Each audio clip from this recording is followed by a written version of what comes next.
India, I want to start talking with you about how and when do you start in NXIVM. I know you started as anyone going to an introductory course of ESP.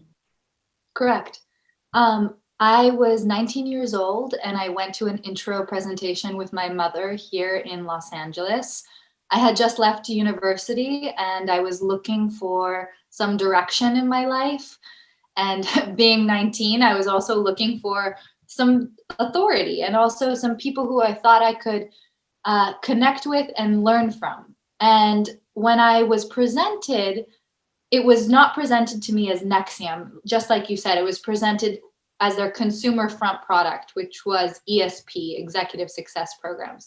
And so it seemed very legitimate and it seemed very interesting to me. And there were people in the room who were, you know, very legitimate people and actors and, you know, musicians and politicians and all sorts of people. So being 19, I wasn't really in a position to go, oh, no, this looks weird. I was actually in the opposite going, oh my God, this looks really interesting.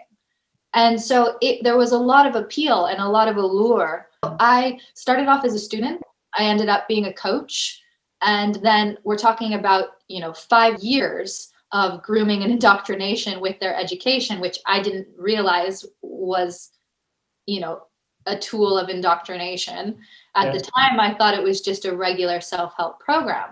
And then cut to, you know, 2015. So that's 5 years until I was invited to be a part of DOS, which was the secret subset sorority within NXIVM that targeted women. Yeah, for them, you were a target. Correct. I was a target, and you don't know that you're a target when you're a target. So it was very, it was a very long process, but looking back, there were many red flags that if I would have known and if I would have been educated and if my mother would have been educated in these sort of predatory groups, we probably could have avoided a lot of pain. But because nobody talks about these types of groups or people really in a mainstream way, there was so much of it that I normalized and that the group normalized. And so you don't want to be the one person, you know, raising your hand every 5 minutes going, this feels weird, this feels weird. Instead, you go with the inertia of the group. Unfortunately, that's very common.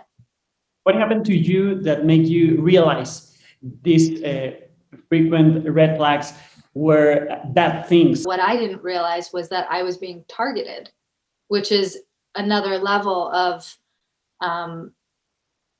sort of predatory behavior that I didn't really understand back then.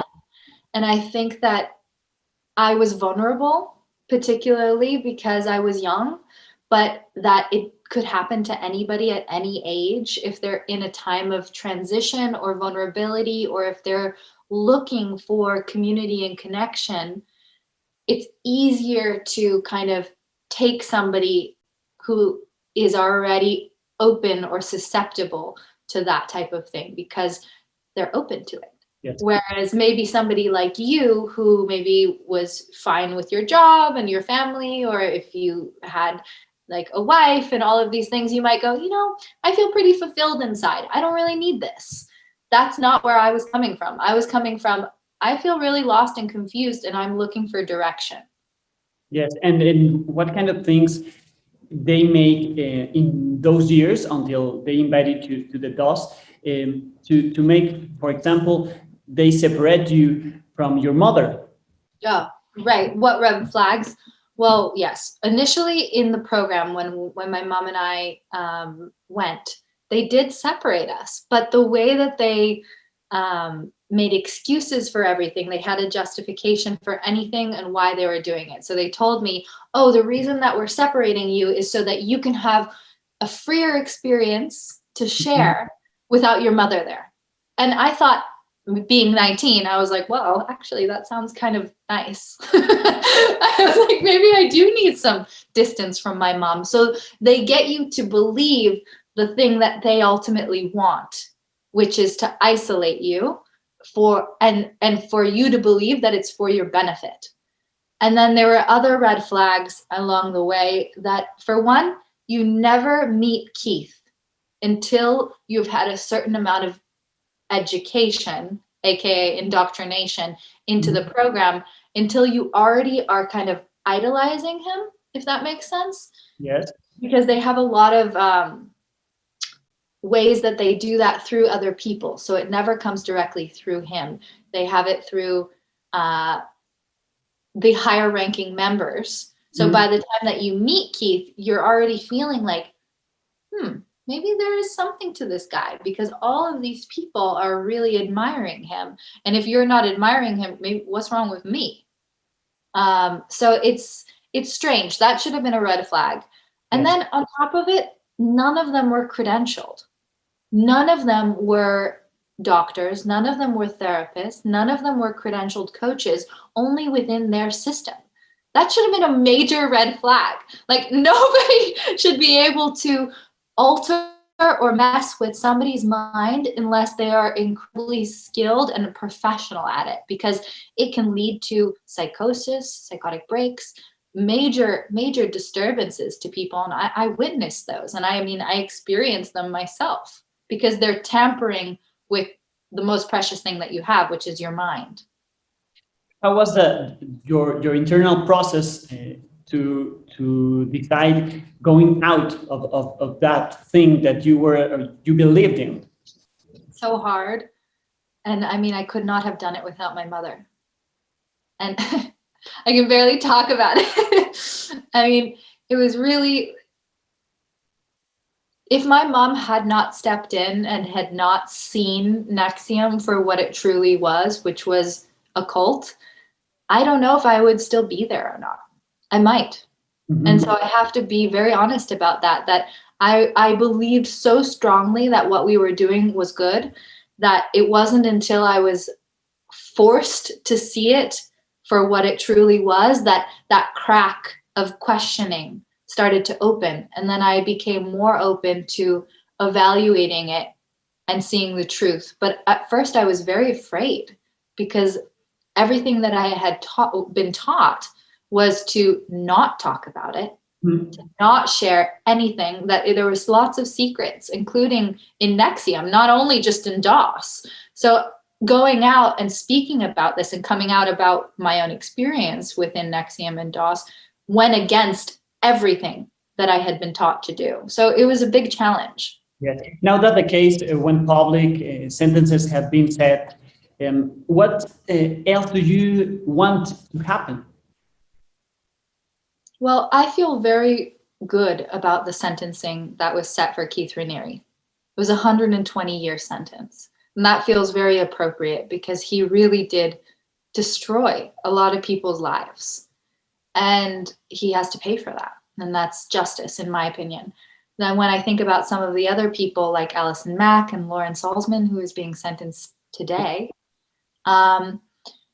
really, I think what has to happen next is that people need to move on with their lives, and that they need to be grateful for the lives that they have, and that they're not going, that people that have left NXIVM are free of it now, and that they can embrace their lives fully. That's really what I want for the people who were damaged from NXIVM, to just know that they're free. They can do whatever they need to do. But also that I think there needs to be continual education about these types of predators and predatory groups. And that's why I'm very compelled to continue to speak about these issues. I think it needs to become more mainstream, because the more people talk about it, the less secrecy and silence there can be. And that's how the predators maintain their control, is with secrecy. So I think that the more people speak about this, the more people come forward and share, the less shame that they'll feel about their own, embarrassment or whatever they feel. And that it will become something that, my hope is that, like a girl who's 19 might be invited to a group by a friend that she trusts, and she goes, "Hey, this feels weird. And I don't think this is good for me," because she listens to herself and she listens to her intuition, and she doesn't become a victim because she knows better. That's what I want to see. And that's why I am working with organizations like RAIN, who are the premier sexual assault hotline here in the US. And I work with other charities in the US and then also in Brazil, because I think the more we understand about human trafficking and high control groups, the safer people can be. Yes. How can women could prevent going through this kind of groups? Well, I think that we need to educate ourselves on how they work and the sort of strategies that people use, including isolating victims, finding people's vulnerabilities, also making sure that the people that you have close to you are people that have earned that trust. Like, you don't need to be friends with everybody. Not everyone has good intentions. And you also don't need to walk around being afraid of people, because I think that is also a danger too. It's better to just be aware and know that these things exist and to understand them, because that's like your superpower. When you understand them, you can see through it, and then you're less likely to be fooled. I wanted to ask you about if you know the Mexican people that went to these persons, because we know here in Mexico about the news, and maybe many people imagine that it was something going on in another country.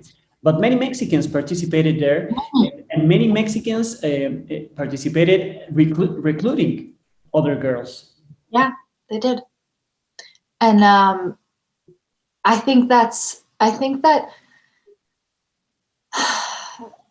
it's very easy to point the finger at somebody else and say, this would never happen to me. It's very hard to admit that you might have been fooled, and that you're not a fool, but that you were manipulated. And that's really difficult for people because of their egos and their pride. And they don't want to do that. But really, in my opinion, it could happen to anybody. It could happen to an American, a Mexican, a Brazilian, a Chinese person, anyone could be a victim of somebody who's intelligent at manipulating. It doesn't mean that you're any less. And so I saw a lot of people from Mexico very supportive of NXIVM, and also recruited into DOS as well. And I really hope that more people come out about their experiences within Mexico, and that they're more open about it, because right now I feel like they're still sort of protecting it because they don't want to speak about it. But that comes from shame, and shame is a terrible, terrible plague that really can make your life very miserable. Maybe things that they learned there to be ashamed of yourself. Yeah, and also to know that, like, there were some things that there were reasons why people stayed too, because it wasn't all bad. And I think that's good for people to remember, that they went there for community, they went there for connection, they went there for learning about themselves. And those should not be things that you feel ashamed of. Those are just parts of yourself that was looking for guidance, and that you don't need to look outside of yourself for that. You can find it in your own family. You can find it with the people that love you most.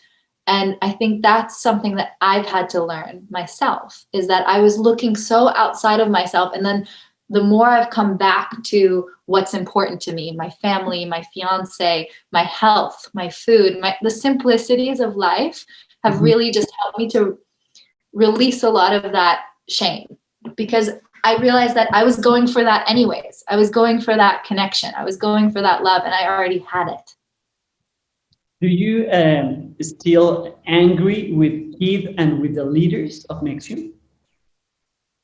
Yeah, of course. I'm a person. So I definitely have times where I'm like, fuck Keith, he ruined my life. I hate him. I mean, I can laugh about it now because he's in prison, but there are times where I was very, very disturbed and very upset about the things that had happened to me and my friends. And were many years of your life? Many years. And I was so angry because I was like, I lost so much of my 20s that I could have been learning about myself. I could have been building a career. I could have been doing so many other things, but I was in fucking Albany.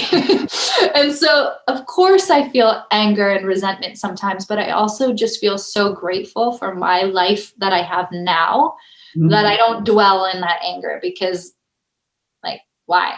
You know, I can feel it for a moment and express it, and that's healthy, but to let it consume me would be a waste of my time. But you have your life again, and you are still very, very young. India. I'm 30. Yes. Yeah. So I have to take advantage of it. Thank you very much, India, for your time and for sharing with us your story. Thank you so much. Encuentra toda la información de Milenio en nuestro canal de YouTube, suscríbete y activa la campanita.